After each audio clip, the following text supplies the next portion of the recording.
Bueno, buen día a todos y a todas. En esta oportunidad vamos a hablar de las fuentes del derecho del trabajo. Em, es un tema con el que normalmente, si las clases hubieran sido presenciales y se hubieran desarrollado en forma normal, hubiéramos empezado por este tema. Pero bueno, en su momento, no sabiendo cómo iba a ser la prolongación de la cuarentena y pensando que volvíamos más pronto a clases, entonces arranqué por otro tema. De todas maneras, es irrelevante. En este caso, en este puntual caso, el orden de los factores no altera el producto, digamos. Así que no importa si vimos el otro tema antes que este. El otro tema me refiero a los artículos 2, 3 y 4 de la Ley de Contrato de Trabajo y bueno, y todos los temas que envolvían esos artículos, ¿no? Que tenían que ver con qué relaciones de dependencia quedaban por fuera de la Ley de Contrato de Trabajo, con el alcance territorial de la Ley de Contrato de Trabajo y con qué cuál era el concepto de trabajo y qué trabajos quedaban también por fuera de la ley, ¿sí? Que era distinto a qué relaciones de dependencia quedaban por fuera de la ley, ¿sí? Son los temas que estuvimos tratando digamos, en la primera explicación. También vimos el concepto de derecho del trabajo, ¿no? Bueno, ese conjunto de temas lo damos por sentado, por trabajado, por sabido, digamos, de algún modo, y vamos a trabajar hoy sobre las fuentes. ¿Qué son las fuentes del derecho del trabajo? Bueno, cuando hablamos de las fuentes del derecho del trabajo, nos referimos digamos, el lugar, por decirlo de algún modo, el lugar, si se quiere, el lugar abstracto, ¿no? El lugar inmaterial, de donde se inspiran, de donde se inspira el derecho del trabajo, ¿no? Y las normas y principios con los cuales funciona el derecho del trabajo, que es esta disciplina que nosotros de algún modo abordamos y estudiamos. Ahora, cuando hablamos de fuentes, nosotros vamos a encontrar en el autor que nosotros estudiamos una serie de formas de clasificar las fuentes. Pero todo va a estar concentrado, el estudio de las fuentes, en el artículo 1 de la Ley de Contrato de Trabajo. El artículo es muy cortito, pero el análisis que vamos a hacer nosotros, al igual que el análisis que hace el autor, es prolongado y es importante. ¿Por qué? Porque a partir del conocimiento de las fuentes, nosotros después vamos a poder discutir otros temas del derecho del trabajo y de la Ley de Contrato de Trabajo que estudiamos, con léxico, por un lado, y con conceptos que necesitamos para discutir esos temas. Si no conocemos las fuentes, entonces después vamos a estar hablando en abstracto. A ver, si el día de mañana, ¿no? Hablamos sobre un principio muy importante, que es el principio protectorio del derecho del trabajo, ¿no? Y tenemos que hacerlo sin saber las fuentes, entonces nosotros no podemos decir, en este caso puntual, ¿no? ¿Qué se aplica? ¿El convenio colectivo? ¿Se aplica la ley? ¿Se aplica el estatuto? ¿Y por qué no? Porque no sabemos lo que es la ley, el convenio o el estatuto. Tenemos que saber cuáles son las fuentes, que son, justamente estoy dando algunos ejemplos ahora, diciendo convenio colectivo, estatuto profesional, leyes, Constitución Nacional, y hay un montón de fuentes que son las que vamos a desplegar ahora. El autor, ahora sí, entramos en el tema de lleno. El autor usa algunos criterios para clasificar las fuentes, ¿no? Cuando nosotros leamos el material, con el cual también, además de la explicación, vamos a tener que hacer lectura del material y hacer una actividad, el autor usa varias formas de clasificar. Por empezar, usa la clasificación fuentes materiales y fuentes formales. Y además usa otro criterio de clasificación que es fuentes generales y fuentes especiales, ¿sí? Pero esas formas de clasificar no las vamos a ver, porque no las necesitamos, ¿sí? Nosotros vamos a utilizar un criterio que me parece el más adecuado y el más útil para el tipo de clases que tenemos acá en el instituto, y es la clasificación entre fuentes clásicas del derecho del trabajo y fuentes propias. ¿Por qué aclaro lo anterior, que no lo vamos a usar? Y porque cuando ustedes estén leyendo se van a encontrar con que el autor, para clasificar las fuentes y poder analizarlas y entenderlas, determina varios criterios, algunos de los cuales nosotros descartamos, ¿sí? Para concentrarnos en el que me parece más útil y más importante, que es este que estoy diciendo, ¿no? La clasificación entre fuentes clásicas y fuentes propias. ¿Sí? Las fuentes del derecho del trabajo que vamos a ver, las vamos a clasificar en fuentes clásicas y fuentes propias. ¿Y qué es esta distinción? ¿A qué se refiere? Bueno, las fuentes clásicas del derecho del trabajo son fuentes que las podemos usar en el derecho del trabajo, pero que también se utilizan en otras ramas del derecho.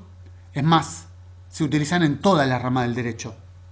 A ver, ¿qué quiero decir con esto? Bueno, para poder entender tenemos que entender qué es una rama del derecho, ¿no? El derecho es una ciencia, una disciplina que se divide en muchas ramas. El derecho del trabajo es una de las ramas, pero también hay otras ramas. Está el derecho civil, el derecho comercial, el derecho penal, ¿sí? El derecho procesal. Bueno, estos son diferentes ramas del derecho. Cada una de las ramas atiende un mundo propio de relaciones jurídicas. Las relaciones jurídicas son las relaciones que trata de abarcar la ley, pero son relaciones en diferentes ámbitos de la vida de la sociedad. Por ejemplo, si yo compro un bien, entonces yo soy consumidor y el que me lo está vendiendo es el comerciante, el vendedor, el proveedor, ¿sí? La ley, de algún modo, regula nuestras relaciones entre consumidor y vendedor o proveedor. Pero las leyes que lo hacen son leyes de carácter comercial. Por eso, la rama del derecho que se ocupa de eso es el derecho comercial. Ahora, si yo, por ejemplo, quiero divorciarme de mi mujer, solo para dar un ejemplo, no tengo las intenciones por el momento, entonces ahí también el derecho interviene en ese aspecto de nuestra vida. Pero la rama del derecho que se ocupa de esa relación es el derecho civil, no es el derecho comercial. Entonces hay un conjunto de leyes que se ocupan de esos aspectos de la vida social, que son las relaciones sociales y el vínculo social o civil, digamos. Cuando yo trabajo para un empleador, bueno, ahí hay una relación jurídica, es decir, hay una relación entre un laburante y un patrón, digamos, que está amparada por la ley. Y esas leyes no revisten ni carácter comercial ni carácter civil, revisten carácter laboral. Entonces, ¿qué parte del derecho se ocupa de eso? Y el derecho laboral, ¿sí? Así como estoy dando estos ejemplos, está también el derecho penal, que es la rama del derecho que se ocupa de establecer toda la secuencia los tipos de penas que caben en el caso de comisión de delitos, de que alguien comete un delito. Por ejemplo, un crimen tiene determinada pena, un acto de corrupción tiene otra pena, un atentado contra el orden público tiene otra pena. Entonces de eso se ocupa el derecho penal. Y bueno, ya di muchos ejemplos. Después está el derecho procesal. El derecho procesal es el que se ocupa de todos los aspectos que tienen que ver con el proceso judicial, ¿no? Con cómo se va atravesando o encaminando una causa, las diferentes instancias que tiene. Todo eso está marcado en los tiempos para las causas, los tiempos para apelar en una instancia, apelar en la instancia siguiente. Entonces, todo eso está contemplado por el derecho procesal. Fíjense cómo el derecho, entonces, tiene un montón de ramas y se ocupan de diferentes, de diferentes aspectos de la disciplina o de la ciencia del derecho, ¿sí? Ahora bien, aclarado esto, volvemos a la clasificación de las fuentes. Cuando hablamos de la clasificación de las fuentes por su vinculación con el derecho del trabajo, es decir, si son fuentes clásicas o fuentes propias, hablamos de que las fuentes clásicas existen en todas las ramas del derecho, o se utilizan en todas las ramas del derecho. En cambio, las fuentes propias se utilizan exclusivamente en el derecho laboral. ¿Está bien? Las fuentes clásicas se aplican o se utilizan en todas las ramas del derecho. En cambio, las fuentes propias se utilizan solo en el derecho laboral. Así que vamos tomando nota, ahí en unos apuntes que nos vienen bien para después, si quedan dudas, hacer alguna consulta. Bueno, veamos primero las fuentes clásicas. En primera instancia, la fuente clásica más importante es la Constitución Nacional, ¿sí?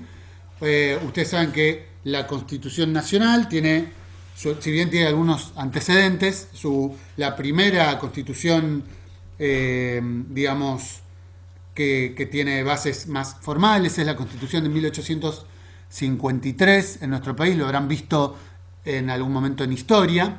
Es la primera Constitución que aplica de algún modo a toda la República, si bien en ese momento la conformación de nuestro Estado era todavía incipiente. Decimos que es la primera Constitución formal, ¿no? La de 1853.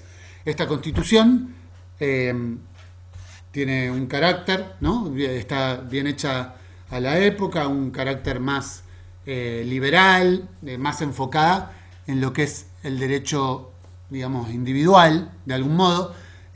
Con el tiempo, la Constitución va a sufrir reformas y una muy importante es la reforma de 1949 que hace el peronismo. ¿Por qué? Porque esa reforma le hace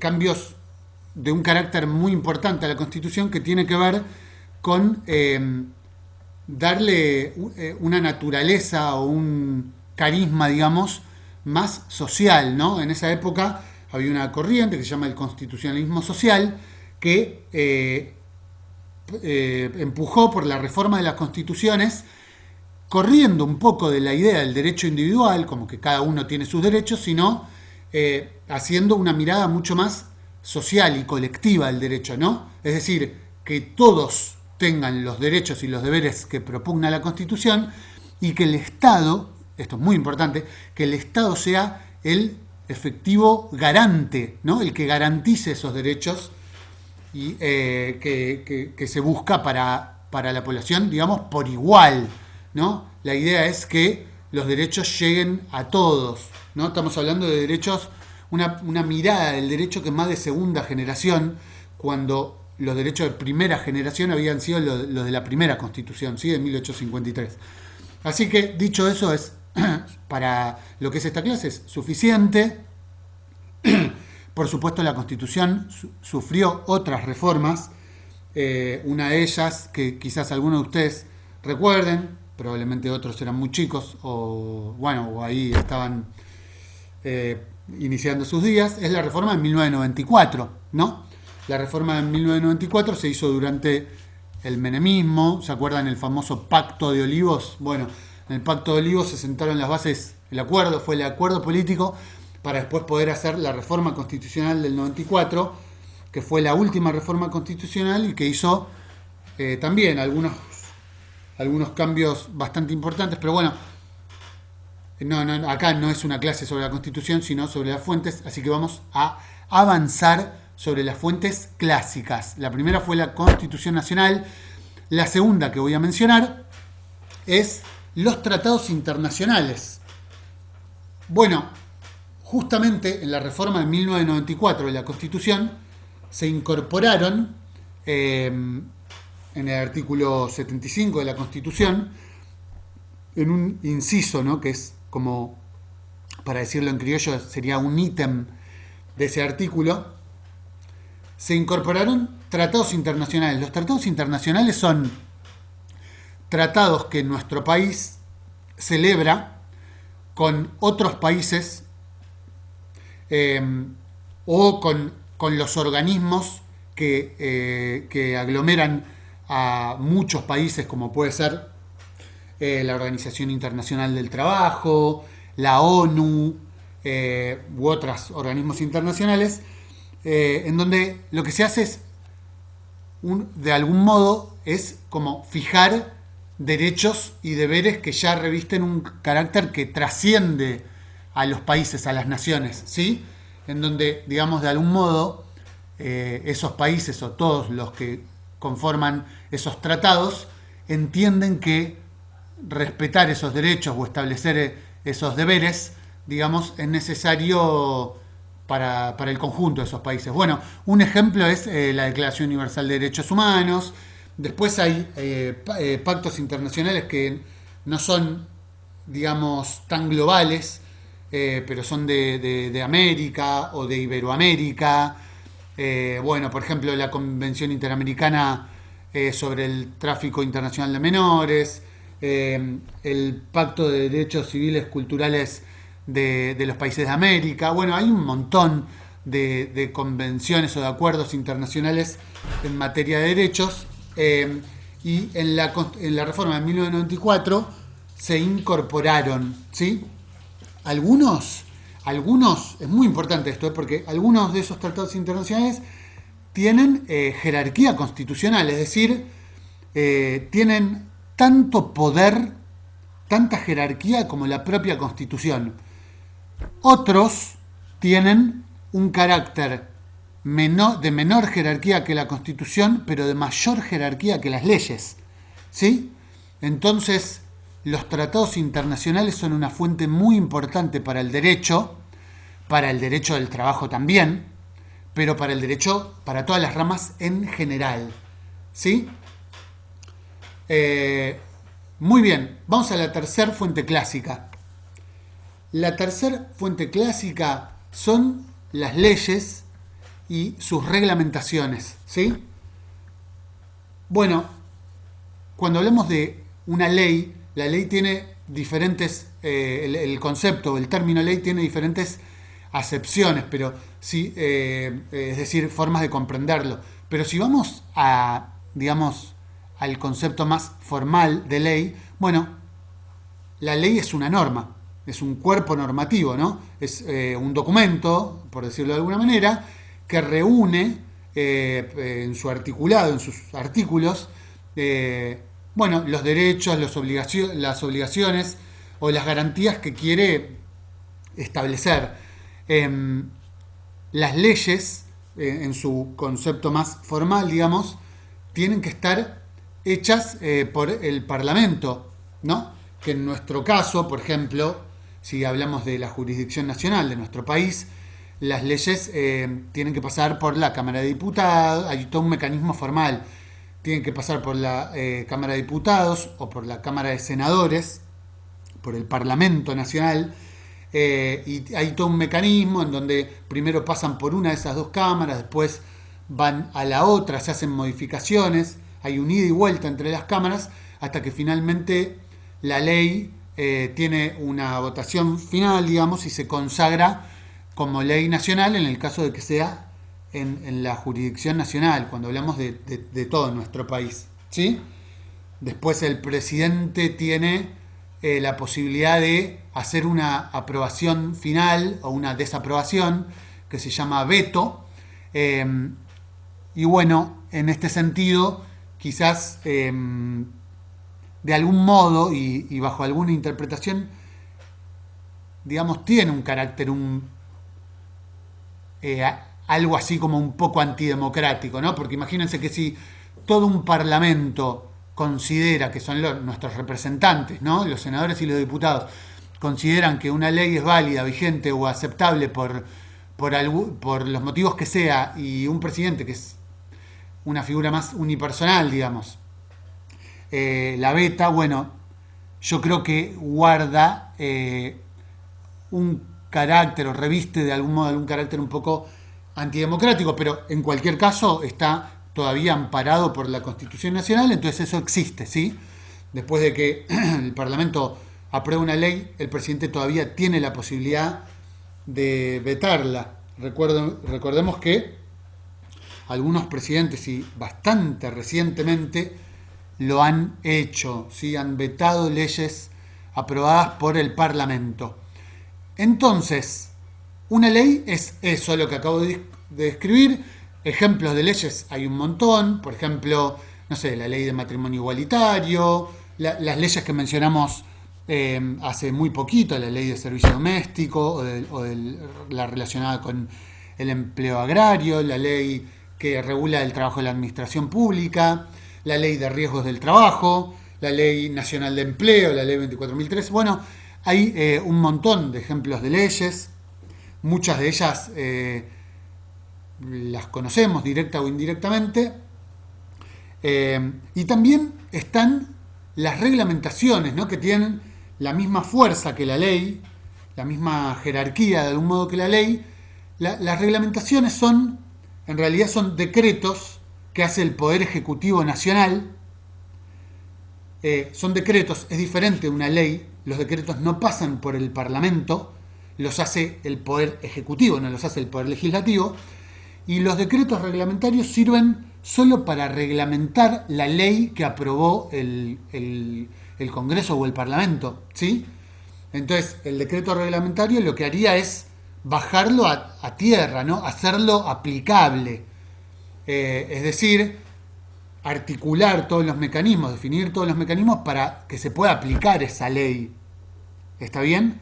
La ley, digamos, es como el gran marco que establece los derechos y las obligaciones, y el decreto reglamentario después lo baja a tierra y dice, bueno, ¿cómo hay que materializar, de algún modo, operativizar esas leyes, esos derechos, esos derechos u obligaciones que establece la ley? ¿Sí?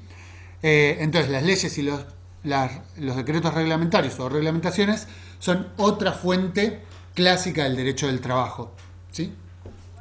Bueno, después hay otra fuente del derecho, otra fuente clásica, que se llaman los usos y costumbres. No, perdón, la jurisprudencia, si no me corro del orden. La jurisprudencia son todos los fallos, en general, de los tribunales superiores. La justicia, para funcionar, tiene unos mecanismos que están relacionados con tribunales, ¿no? Cuando hay una disputa, un litigio judicial, o sea, yo pienso que alguien violó un derecho mío, entonces lo demando, ¿no? Esa causa primero va a pasar por un juez de primera instancia que va a determinar un fallo, ¿no?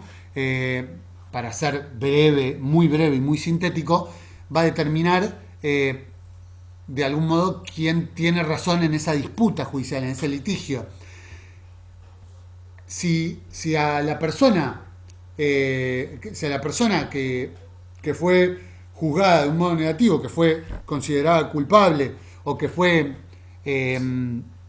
no considerada culpable, es decir, a cualquiera de los dos afectados por la causa no le conforma el fallo de primera instancia, entonces la causa va a ir a una segunda instancia, que es un tribunal de apelación, digamos, donde las partes que están en el litigio pueden decir, bueno, el primer juez dijo esto, yo no estoy conforme, entonces exijo una revisión y un nuevo, digamos, un nuevo fallo respecto de lo que dijo el juez, ¿no? Entonces eso ya es una segunda instancia. Finalmente está la Corte Suprema, ¿no? Que es la instancia final en donde una causa, digamos, encuentra su conclusión o su fin, porque, digamos, por lo menos en términos nacionales, ya se acaban las instancias procesales.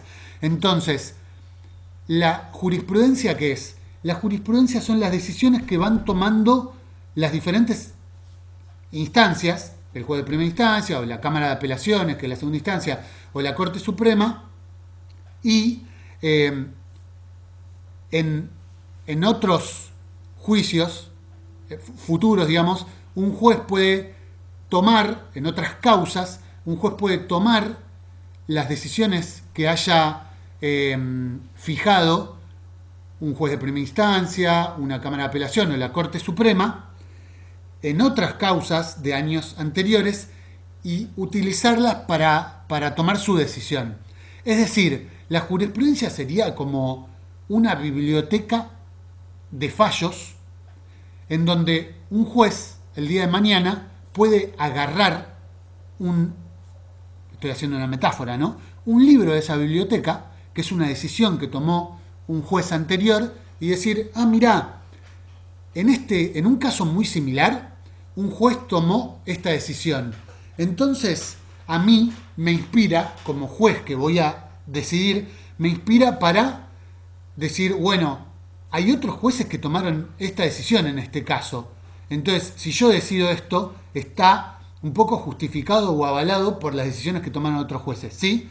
Obviamente, si esa decisión la hizo el máximo tribunal, que es la Corte Suprema, entonces va a tener más peso esa jurisprudencia. ¿Está bien? Entonces, si tenemos que decirlo breve y sencillo, la jurisprudencia son los fallos que toman en general los tribunales superiores, es decir, las cámaras de apelaciones o la Corte Suprema de la Nación, y que sirven como inspiración para los jueces en las nuevas causas y en los nuevos fallos que tengan que determinar. ¿Sí? La jurisprudencia también es una fuente clásica del derecho porque se aplica en todas las ramas del derecho. ¿Sí? Nos quedan las últimas dos fuentes clásicas y son breves, pero quizás guardan algún grado de complejidad, así que les pido un poquito de atención. Por un lado están los usos y costumbres. Los usos y costumbres son determinadas prácticas sociales que se repiten permanentemente a lo largo de la historia, que están instaladas en la sociedad, son conductas que están socialmente aceptadas e instaladas a lo largo del tiempo en la sociedad y que de algún modo muestran que la sociedad se comporta así. Aunque no esté escrito en ninguna ley ni en ninguna norma, muestra que la sociedad se comporta así. Entonces eso inspira, digamos, cuando o se va a hacer una nueva ley o se tiene que tomar una decisión en un fallo, cuando un juez tiene que tomar una decisión, entonces los usos y costumbres también inspiran a un juez a decidir de determinada manera. ¿Sí? Hay prácticas de la sociedad y conductas sociales que están establecidas y muchas veces preceden a las normas. ¿Sí? O sea que las normas y también los fallos de los jueces de algún modo reflejan esas conductas que la sociedad tiene y que luego terminan volviéndose de algún modo norma o que ya, como dije anteriormente, los jueces utilizan esas conductas sociales, esos usos y costumbres para tomar decisiones, ¿sí? Bueno, muy bien. Retomo este audio después de unas horas porque tuve que tomar una mesa de examen, así que lo tuve que cortar y lo prosigo ahora. Habíamos terminado de hablar de los usos y costumbres como fuente del derecho. Recordemos que estamos hablando de las fuentes clásicas del derecho, ¿sí? Las fuentes que corresponden a todas las ramas del derecho y no solamente al derecho del trabajo. Entiendo que había terminado de explicar usos y costumbres, igual quédense tranquilos porque esto de los usos y las costumbres se retoma en las fuentes propias. Así que ahí, eh, si a alguno le quedó dudas, seguramente se despejen cuando lo retomemos. Muy bien, la última fuente clásica del derecho es la voluntad de las partes. ¿Sí? La voluntad de las partes se refiere, para decirlo en un lenguaje accesible y sencillo, a aquello que representa lo que quieren las partes de un contrato. ¿Sí? Cuando dos personas firman un contrato, ya sea laboral, comercial, un propietario y un inquilino, bueno, cualquiera sean las dos partes que firman un contrato, lo que se entiende es que están expresando su voluntad a través de ese contrato. Y la expresión de esa voluntad conforma una fuente del derecho. O sea, significa que desde la perspectiva del derecho eh, se está formando una fuente donde después se pueden resolver eh, litigios jurídicos, ¿no? Disputas jurídicas acerca de ese contrato u otras disputas. ¿Sí? Cuando vos firmás un contrato o cuando alguien más lo firma, estás mostrando tu voluntad y esa voluntad es una fuente del derecho. ¿Sí? Una fuente del derecho que después puede ser utilizada, ya les digo, en un proceso judicial, en una causa, como muestra justamente de la voluntad de algunas de las partes que firmó el contrato. Tanto los usos y las costumbres que mencioné anteriormente como la voluntad de las partes pueden ser una fuente del derecho siempre y cuando no violen el orden público. ¿Y qué significa esto?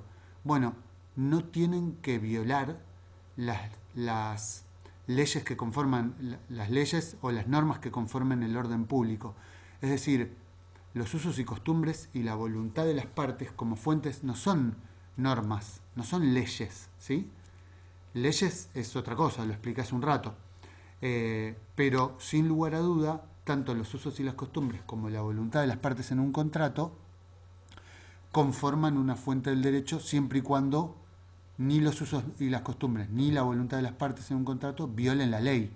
Si violan la ley, entonces dejan de conformarse o constituirse como una fuente del derecho. ¿Sí? El derecho, digamos, para ponerlo en un lenguaje sencillo, los abogados, los jueces o los tribunales en una causa no pueden citar como una fuente del derecho los usos y las costumbres o la voluntad de las partes que violen la ley. No lo pueden hacer porque entonces se desnaturalizan como fuente del derecho. En un ratito, cuando hablemos de fuentes propias, ya mismo, ahora que empezamos con fuentes propias, van a ver que retomamos el tema de usos y costumbres y eso va a hacer que quede más claro porque cuando hablamos de fuentes propias, sí hablamos exclusivamente del derecho del trabajo y no de todas las ramas del derecho. Entonces, con las ejemplificaciones, calculo que les va a resultar mucho más sencillo. Bueno, muy bien. Cuando hablamos de fuentes propias o específicas, hablamos de fuentes que solo se utilizan en el marco del derecho del trabajo. No se utilizan ni en el marco del derecho penal, ni civil, ni procesal, ni comercial, ni otras ramas del derecho. ¿Sí?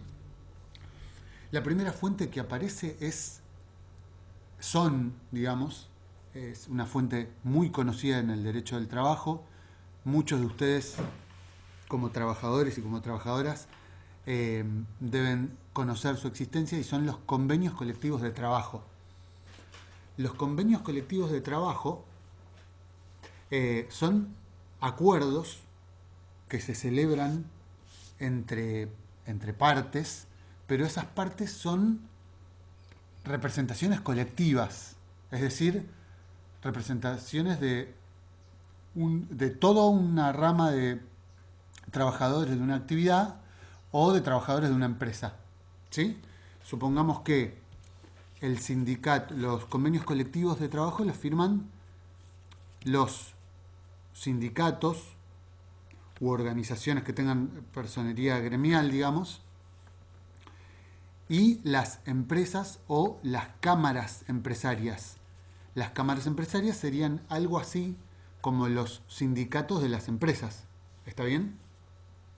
Entonces, en el marco de una negociación colectiva, se llama, en una mesa de negociación, se juntan el sindicato representativo de una actividad, supongamos el sindicato de camioneros, y todos los empresarios o los representantes de la cámara empresario que quedan bajo esa actividad, esa rama de actividad o ramas de actividad afines a los trabajadores representados por el sindicato de camioneros. Se sientan las cámaras empresarias y el sindicato de camioneros a los dos lados de la mesa y el Estado, ¿no? Así es la negociación colectiva. Las partes, tanto las cámaras como los sindicatos, acuerdan. Pueden ser cuestiones que tengan que ver con el salario, puede ser cuestiones que tengan que ver con los convenios con las condiciones de trabajo, puede ser cuestiones que tengan que ver con la incorporación de nuevos trabajadores, puede ser cuestiones que tengan que ver con incorporar una nueva actividad comercial o productiva a un convenio colectivo de trabajo, ¿sí? Entonces, acuerdan cuestiones, temas, derechos, deberes, beneficios para los trabajadores que están, digamos, incluidos en esa actividad. Cuando hagan ese acuerdo, el Estado tiene que homologarlo, ¿sí? Que el Estado lo homologue significa que el Estado revisa que ese acuerdo sea pertinente, que ese acuerdo no viole el orden público, digamos, las leyes, y finalmente le da el visto bueno, ¿no? Entonces así queda conformado, establecido un convenio colectivo de trabajo. Yendo al caso del sindicato de camioneros, tiene el convenio colectivo número 40 de 1989, es el convenio colectivo de camioneros, y así podemos citar muchos otros ejemplos de convenios colectivos de trabajo para muchas ramas de actividad, como podría ser pasteleros, como podría ser de trabajadores de la industria química, como podría ser trabajadores de la industria metalmecánica o metalúrgica. Bueno, y diferentes son los sindicatos o las organizaciones de segundo grado que representan esas ramas de actividad, ¿sí? Si tiene que firmar el convenio colectivo de trabajadores en la metalurgia y seguramente se sienten en la mesa la UOM, ¿sí? Y si es de los trabajadores de la construcción y se va a sentar la UOCRA. Bueno, el sindicato más representativo de esa actividad tiene justamente la potestad, la autoridad para firmar el convenio colectivo y establecer condiciones de trabajo, beneficios salariales, licencias y otros beneficios u otros deberes de los trabajadores y de los empleadores en el marco de esa actividad. ¿Está bien? Muy bien. Después, otra fuente propia del derecho del trabajo, es decir, que no existe en otra rama del derecho, son los estatutos profesionales. Para ser ágil y, digamos, sencillo, los estatutos profesionales son algo parecido a los convenios colectivos de trabajo, nada más que los estatutos profesionales son leyes. En cambio, los convenios colectivos no. Los convenios colectivos no son leyes. Los convenios colectivos de trabajo no pueden violar una ley, ¿no? Pero son una norma, porque los convenios colectivos de trabajo son una norma de una jerarquía inferior, digamos, ¿sí? De una jerarquía inferior. En cambio, los estatutos profesionales no, son leyes, ¿sí? Los estatutos profesionales fijan también condiciones de trabajo, licencias, pautas de cierta actividad, pero esas ciertas actividades no suelen ser actividades productivas, comerciales, como las que estuvimos hablando hasta ahora. Camioneros, metalurgia, químicos, empleado de comercio, etcétera, sino que los estatutos profesionales refieren a actividades profesionales, o sea, profesiones, artes u oficios, ¿sí? Un ejemplo de un estatuto profesional es el estatuto docente. La ley 10.579 es un buen ejemplo de estatuto profesional. En este caso estoy citando el estatuto docente de la provincia de Buenos Aires, porque es una ley provincial, ¿sí? Para la provincia de Buenos Aires. Otros docentes de otras provincias tendrán sus propios estatutos profesionales, ¿sí? Muy bien, también tienen estatutos profesionales los médicos, ay, perdón, no me sale ahora. Los trabajadores sociales, no me salía, disculpen. Son profesiones que también tienen sus propios estatutos. Los músicos, ¿sí? Tienen estatutos profesionales propios. Muy bien, vamos a los laudos. Los laudos arbitrales también son una fuente propia del derecho del trabajo, porque solo existen en el marco del derecho del trabajo y no en el resto de las ramas del derecho. Los laudos arbitrales son el resultado del proceso, o sea, cuando hay un conflicto colectivo en el trabajo, es decir, un sindicato tiene una disputa con una cámara de empleadores, supongamos, ¿no? Tienen un conflicto que no pueden resolver a través de la negociación colectiva, es decir, se sientan en una mesa, no se ponen de acuerdo. Ese conflicto puede tener que ver con condiciones de trabajo, condiciones de contratación, con salarios, con lo que sea, ¿sí? Cuando no se pueden poner de acuerdo, entonces hablamos de un conflicto colectivo, ¿no? Así se le llama, un conflicto colectivo. Cuando hay un conflicto colectivo, las partes, los trabajadores, los empleadores, pueden pedir la intervención de la autoridad de aplicación. La autoridad de aplicación en este caso es el Ministerio de Trabajo, ¿sí? El Ministerio de Trabajo, bueno, puede intervenir a pedido de las partes o puede intervenir de oficio, ¿no? O sea, tiene autoridad para intervenir, para obligar a las partes a la, digamos, a la conciliación, ¿sí? La conciliación es la instancia donde el Estado, la autoridad de aplicación, el Ministerio de Trabajo, va a sentar a las partes en una mesa y va a decir, bueno, gente, ¿qué pasa acá? ¿Cómo lo podemos resolver?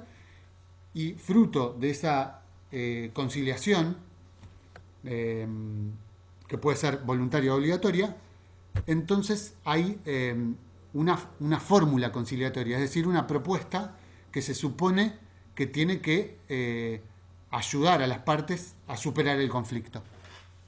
Ahora, bien, cuando el Estado hace su propuesta conciliatoria, las partes pueden acatarla porque les puede satisfacer la fórmula conciliatoria o pueden no acatarla. Y cuando no la acatan, entonces ahí sí ya quedan, hay dos caminos. O quedan libradas a llevar acciones colectivas, por ejemplo, el sindicato podría hacer un paro.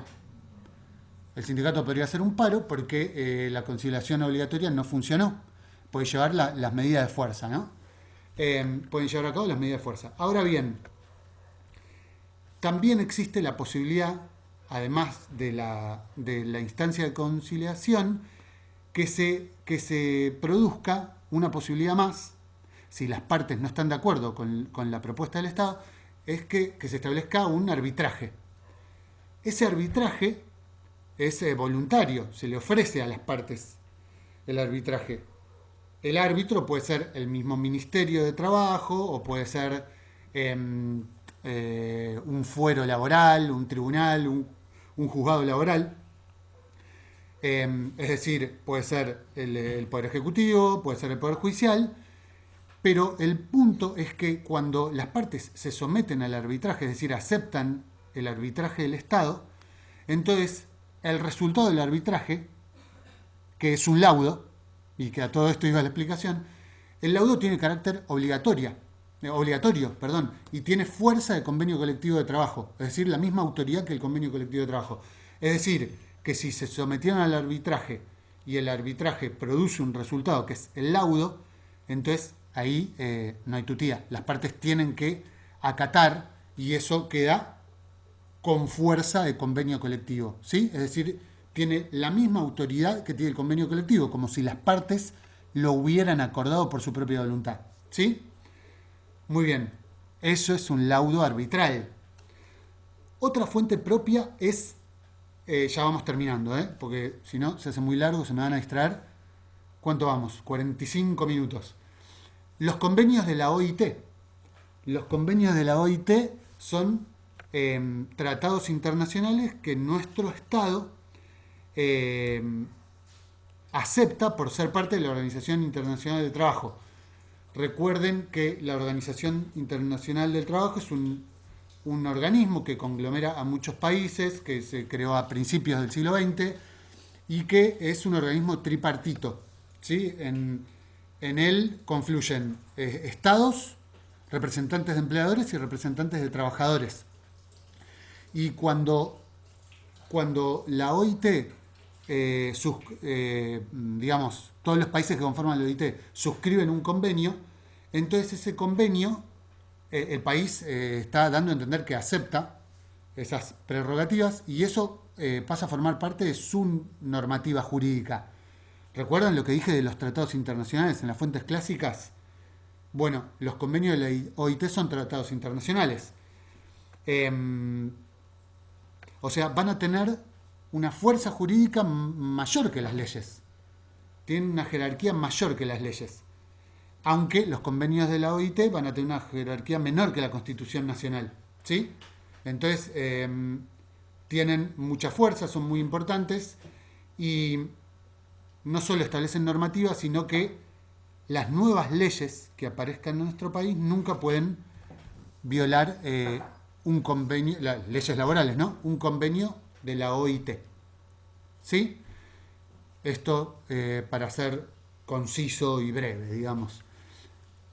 Finalmente, vamos a tener dentro de las fuentes propias los reglamentos y los usos de empresa. Y a esto me refería con que íbamos a retomar el tema de usos y costumbres. Los reglamentos y usos de empresa son dos cosas diferentes. Por un lado están los reglamentos y por otro lado los usos de empresa. Los reglamentos son instructivos, son normativas internas de una empresa o de un comercio que sin lugar a duda funcionan como una fuente del derecho, porque supóngase que el caso de que un trabajador se tenga que defender en una disputa judicial, en un litigio, en un juicio laboral, un trabajador y su abogado que lo representa podría defender su conducta contra algo que le señala el empleador, podría defender su conducta a partir de un reglamento. Y ese reglamento interno estaría funcionando como una norma a la cual acudir como fuente del derecho. ¿Me explico? Son normas. Y está bien, no son leyes, ni son convenios de la OIT, ni son ninguna otra fuente del derecho. Por eso es que son una fuente aparte. Son reglamentos instructivos, son manuales de operación dentro de una empresa, dentro de una fábrica, dentro de un comercio, que establecen pautas de conducta y normas de trabajo que obviamente constituyen una fuente de derecho y una fuente de obligaciones también, ¿no? Pero acá estamos viendo la fuente del derecho del trabajo. Además, están los usos de las empresas, y esto es lo que coincide con las fuentes clásicas del derecho, con los usos y costumbres. Cuando una empresa fijó como costumbre, es para dar un ejemplo, ¿no? Cuando una empresa fijó como costumbre otorgar un beneficio, digamos un bono extraordinario, un premio, bono extraordinario me refiero a que no lo paga todos los meses, ¿no? Algún tipo de premio o beneficio, no sé, por ejemplo, cuestiones que tengan que ver con alimentos o con cuestiones que tengan que ver con alimentos o con premios de otro tipo como cuestiones turísticas, o incluso bienes materiales como podrían ser el auto para trabajadores de cierto rango en una empresa, o la computadora, el celular. Bueno, cuando una empresa forjó la costumbre, ¿no? Por sus usos, ¿no? Por sus usos y costumbres, de otorgar ciertos beneficios o de establecer ciertas prerrogativas para los trabajadores, entonces eso se transforma en una fuente del derecho, porque si eso se constituyó en un uso y costumbre, entonces la empresa no lo puede sacar de la noche a la mañana. O pudiéndolo sacar, digamos, un trabajador podría justificar en el uso y costumbre el reclamo de ese beneficio. ¿Me explico? O sea, cuando una conducta en una empresa es reiterada y sostenida en el tiempo y establece determinado, por ejemplo, beneficio, entonces el uso y costumbre sostenido en el tiempo genera derecho y de algún modo se constituye en una fuente de derecho, ¿sí? Lo de los beneficios, lo de los bienes materiales o la canasta de fin de año o los bonos extraordinarios, son ejemplos, ¿sí? Existen otros. ¿Está bien? Entonces, con esto dejamos explicado el tema de fuentes del derecho del trabajo, habiendo determinado un tipo de clasificación utilizada por el autor, la que más nos sirve y en realidad la más compleja, porque podemos agrupar todas las fuentes ahí y distinguir entre las fuentes clásicas y propias en su vinculación con el derecho del trabajo, ¿no? Eso es lo que determina si una fuente clásica, si es una fuente clásica o propia, su relación o su vinculación con el derecho del trabajo. Muy bien, a partir de esta explicación van a tener una propuesta de actividad, así que también en esta ocasión, si bien no va a ser esta la propuesta de la actividad, como fue la actividad anterior, también aquí pueden hacer una consulta si lo vieran necesario. Esta vez no tiene que ser obligatoriamente pública en la clase, también pueden hacer una consulta privada si tienen alguna duda sobre la consigna que voy a establecer para la actividad relacionada con este tema. Les mando un gran saludo y de veras espero que pueda ser útil la explicación y que podamos seguir avanzando en los temas del programa a pesar de la pandemia. Gran abrazo a todos y a todas. Saludos.